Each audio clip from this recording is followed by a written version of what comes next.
بسم اللہ الرحمن الرحیم۔ گمنام ہیرو کے معزز ناظرین، السلام علیکم۔ آئیے چلتے ہیں کہانی کی طرف۔ یہ کوئی خیرات یا بتہ تو نہیں ہے، دینو مجروح سے لہجے میں بولا۔ اس سے زیادہ کا تو تم نے میرے لیے کام کر دیا ہے۔ میرا ارادہ تو ویسے بھی تمہیں مزدوری دینے کا تھا، لیکن میں نے تمہیں آزمانے کے لیے صرف 3 وقت کی روٹی کا وعدہ کر کے کام پر لگایا تھا۔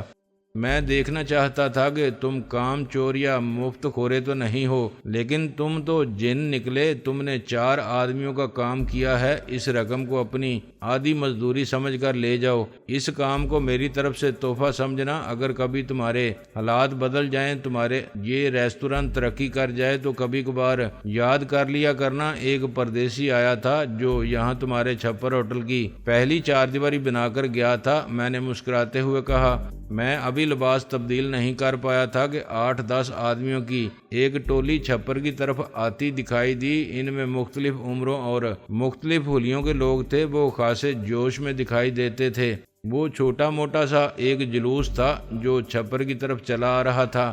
میں بری طرح چونکا۔ شلوار قمیض میرے ہاتھوں ہی میں رہ گئی۔ میرے اعصاب ایک بار پھر تن گئے، لیکن دوسرے ہی لمحے مجھے احساس ہوا کہ وہ دلبر خان کے آدمی نہیں ہو سکتے تھے، اور نہ ہی خود دلبر خان ان میں شامل تھا۔ وہ جوش و خروش میں ضرور تھے، مگر پھر بھی ان کی شخصیتوں میں ایک بے عنوان سی مسکینی کی جھلک تھی جو عموماً کچلے اور پسے ہوئے لوگوں کے وجود کا ایک حصہ بن جاتی ہے۔ ان کے حلیے کچھ زیادہ اچھے نہیں تھے۔ ان میں سے 2-3 کو بمشکل صرف سفید پوش کہا جا سکتا تھا۔ سب سے بڑھ کر یہ کہ ان میں سے کسی کے پاس کوئی ہتھیار نہیں تھا۔ وہ دلبر خان کے آدمی نہیں ہو سکتے تھے۔ میں نے نیچی آواز میں دینو سے پوچھا کہ یہ کون لوگ ہیں؟ وہ آنکھیں سکیڑے ان لوگوں کو آتے دیکھ رہا تھا۔ خود کلامی کے سے انداز میں بولا، یہ تو کیٹی کے دکاندار ہیں، لیکن یہ یہاں کیوں آ رہے ہیں؟ وہ لوگ چھپر کے قریب آ پہنچے۔ ہم دونوں آگے بڑھ کر ادھوری دیوار کے قریب جا کھڑے ہوئے۔ آدھے حصے میں دیوار نہیں تھی، گویا چھپر میں آمد و رفت کے لیے اب بھی راستہ کھلا ہوا تھا۔ سب نے باری باری دینو سے یوں معانقہ کیا گویا عید کی نماز پڑھ کر عیدگاہ سے نکلے ہوں۔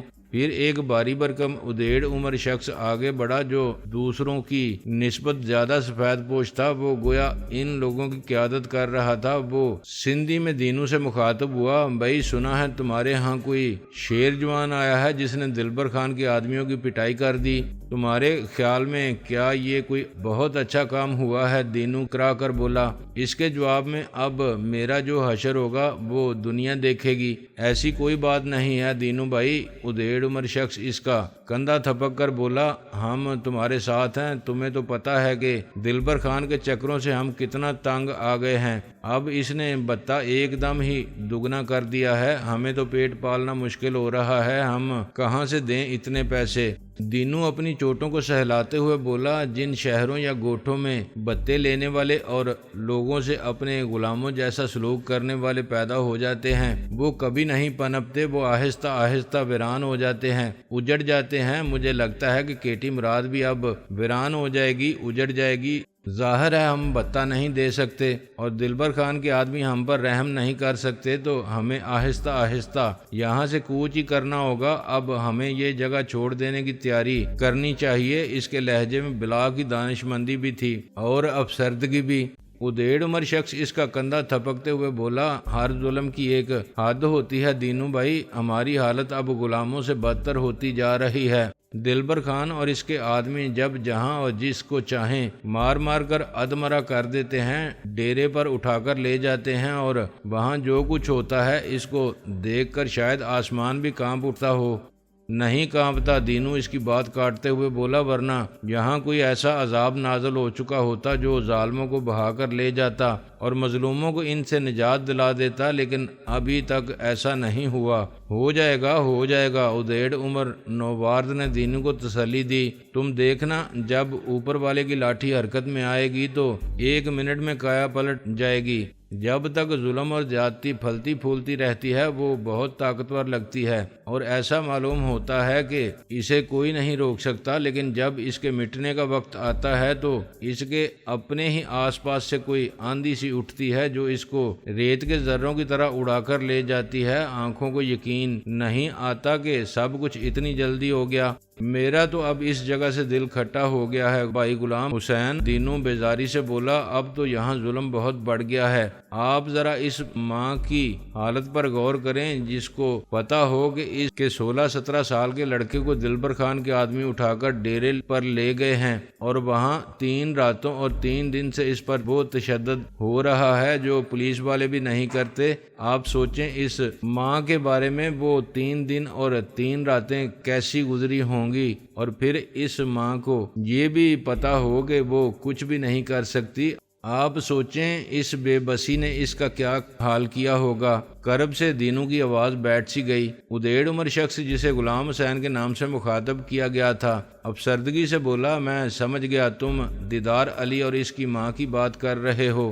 میں اس بات کو بھولا نہیں ہوں۔ مجھے یاد ہے 17 سال کا وہ معصوم دیدار علی کنویں کے پاس پڑا ملا تھا۔ اس کا جسم زخموں سے چور تھا اور ان میں مرچیں بھری ہوئی تھیں۔ اس کے جسم سے نازک حصوں کو پتھروں سے کچلا گیا تھا، معلوم نہیں کہاں کہاں کیلیں ٹھونکی گئی تھیں، ناخن کھینچے گئے تھے، نسیں کاٹی گئی تھیں، زبان کاٹی گئی تھی، آنکھیں نکالی گئی تھیں۔ پتہ نہیں اس بچے نے کس طرح سسک کر جان دی ہوگی۔ غلام حسین کی زبان اس کا ساتھ چھوڑ گئی۔ سب لوگوں کے سر افسردگی اور بے بسی سے جھک گئے۔ مجھے اپنے جسم میں چیونٹیاں سی رینگتی محسوس ہوئیں۔ دینو تلخ لہجے میں بولا، اور اس جوشیلے لڑکے کا قصور صرف یہ تھا کہ جب اس کی پیٹھ پر بلا وجہ چابک ماری گئی تو اس نے بھی پلٹ کر دلبر خان کے آدمی کے منہ پر گھونسا مار دیا تھا۔ اب اس کی ماں پاگل ہو چکی ہے، کتے کے ایک پلے کو سینے سے لگائے پھرتی ہے۔ کوئی اسے کھانے کو کچھ دینے کے لیے بھی اس کے قریب جاتا ہے تو دہشت زدہ ہو کر بھاگتی ہے اور اپنے پلے کو اپنے سینے کے ساتھ بھینچ کر گڑ گڑاتی ہے، نہیں نہیں، میرے دیدار علی کو مجھ سے مت چھیننا، اس کے پھول سے بدن کو مت چھیڑنا، مت کچلنا، اس کے زخموں میں مرچیں مت بھرنا، کیلیں مت ٹھوکنا۔ وہ بھوکی پیاسی جنگل میں ماری ماری پھرتی ہے، ایک دن وہ بھی اسی طرح مر جائے گی۔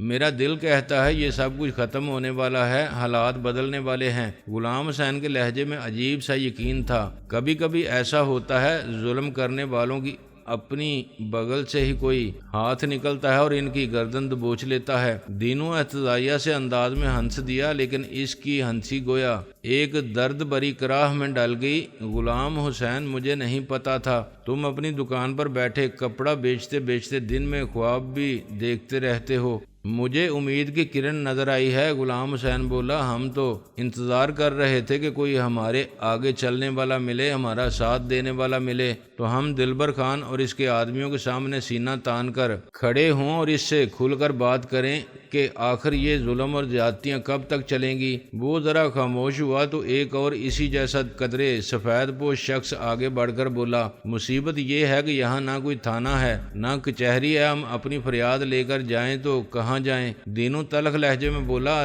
تھانے کچہری کی بات رہنے دو یار محمد، جہاں تھانے کچہریاں ہیں وہاں کون سا لوگ ظلم سے بچے ہوئے ہیں؟ وہ اس وقت پوری دنیا سے بیزار معلوم ہو رہا تھا، پھر بھی دل کو ڈارس ہی تو رہتی ہے۔ یار محمد بولا، یہاں تو وہ بھی نہیں ہے، سائیں مراد خان بھی آ کر ہماری کوئی خیر خبر نہیں لیتے، بس زبردستی زمینوں کے مالک بنے ہوئے ہیں، لیکن آ کر کبھی یہ نہیں دیکھتے کہ ہم یہاں کس حال میں رہ رہے ہیں اور ہمیں کیا کیا مصیبتیں بھگتنی پڑ رہی ہیں۔ وہ اگر آتے بھی ہیں تو بس دلبر خان کی حویلی پر ایک آدھ دن رہ کر حساب کتاب کر کے چلے جاتے ہیں، ہمیں تو ان کی صورت دیکھنی بھی نصیب نہیں ہوتی۔ دوسری کیٹیوں میں حالات پھر بھی کچھ بہتر ہیں، سختی وہاں بھی ہوتی ہے لیکن اتنا ظلم نہیں ہوتا۔ وڈیرے لوگ اپنی رعایا کی خیر خبر رکھتے ہیں، وہ سائیں مراد جتنے بڑے وڈیرے نہیں ہیں نا۔ دینو کے لہجے میں بدستور تلخی تھی۔ غلام حسین بولا، خیر اس بحث کو چھوڑو، فی الحال تو ہم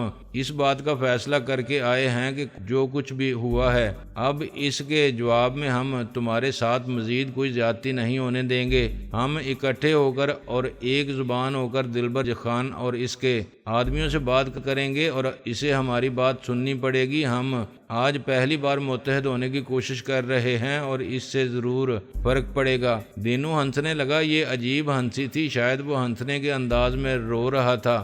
وہ بولا ہاں فرق تو ضرور پڑے گا، پہلے سب کو الگ الگ مار پڑتی تھی، آج سب کو اکٹھی پڑے گی۔ یہی سوچ کر ہم نے آج تک اکٹھے ہو کر بات کرنے کی کوشش نہیں کی۔ غلام حسین بولا اسی لیے ان کا حوصلہ بڑھتا جا رہا ہے، دن گزرنے کے ساتھ ساتھ ہم پر ظلم بڑھتا جا رہا ہے۔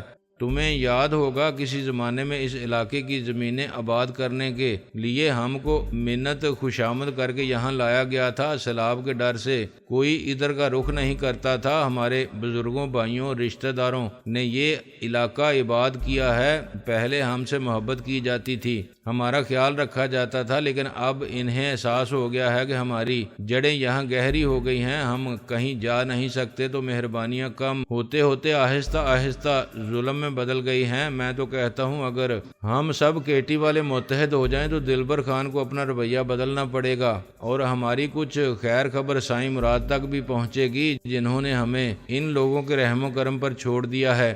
دینو گویا اس کی سادگی پر ترس کھاتے ہوئے بولا تمہارے پاس کتنی کلاشن کوفے ہیں، لڑائی جھگڑا اور توڑ پھوڑ ظلم زیادتی کرنے والے کتنے ہٹے کٹے بدماش ہیں، کتنی دولت ہے، ضرورت پڑنے پر کتنے ڈاکو، قاتل، خونی اور بدماش تمہاری مدد کو پہنچ سکتے ہیں۔ تم لوگوں کو سائیں مراد کی کتنی سرپرستی حاصل ہے، آخر تم لوگ کس بنیاد پر دلبر خان اور اس کے ساتھیوں کے مقابلے میں کھڑے ہونے جا رہے ہو؟ یار دینو تم تو بہت ہی بے وقوف آدمی ہو۔ غلام حسین بولا ہم کوئی ان سے مقابلہ کرنے کی بات تھوڑی ہی کر رہے ہیں، ہم تو مل جل کر انہیں سمجھانے کی بات کر رہے ہیں۔ ہم انہیں صرف یہ احساس دلانے کی کوشش کریں گے کہ ہم ان کی جائز و ناجائز زیادہ تر باتیں آج تک مانتے آ رہے ہیں، لیکن اب معاملہ حد سے بڑھ گیا ہے، اب انہیں رک جانا چاہیے۔ ورنہ کیا؟ دینو نے احتجاجیہ لہجے میں پوچھا۔ ورنہ اب ہم ان کی کوئی بات نہیں مانیں گے، بتا جتنا ہم دے سکتے ہیں اتنا ہی دیں گے، اور ظلم و زیادتی کا جواب ہم سب مل جل کر دیں گے، بلکہ ہم انہیں یہ بتانے کی کوشش کریں گے کہ اب پوری کیٹی کے لوگ ان سے تنگ آ چکے ہیں، اور اگر انہوں نے اپنا رویہ نہیں بدلا تو سب ان کے خلاف اٹھ کھڑے ہوں گے۔ غلام حسین نے جواب دیا تم اپنے ساتھ کیٹی کے باقی لوگوں کو بھی مرواؤ گے؟ دینو بولا ہم سب کا تو یہی موقع پر ہی جو اشر ہوگا سو ہوگا، لیکن میری ایک بات لکھ لو گے، آج رات ہی ڈاکو کیٹی پر دعویٰ بول دیں گے اور لوگوں کا جو حشر کریں گے، اس کے بعد وہ ڈاکوؤں کو نہیں ہمیں بد دعائیں دیں گے۔ ایسا نہیں ہوگا، تم دیکھ لینا، آج تک ہوتا یہی آیا ہے کہ ایک کو مار پڑتی ہے تو دوسرا کھسک لیتا ہے۔ آج ہم کندھے سے کندھا جوڑ کر کھڑے ہوں گے تو ہماری حیثیت ایک دیوار کی ہو جائے گی، اس دیوار کے سامنے انہیں رکنا ہی پڑے گا۔ یہ بات اس شخص نے کہی تھی جسے یار محمد کے نام سے مخاطب کیا گیا تھا۔ اچھا خیر ہے، دینو ٹھنڈی سانس لے کر بولا گھوڑا بھی یہیں ہے اور میدان بھی یہیں، مجھے یقین ہے دلبر خان اور اس کے آدمی جیپ اور بگی وغیرہ میں بھر کر یہاں پہنچنے والے ہی ہوں گے، جو کچھ ہونا ہوگا تھوڑی دیر میں ہو جائے گا۔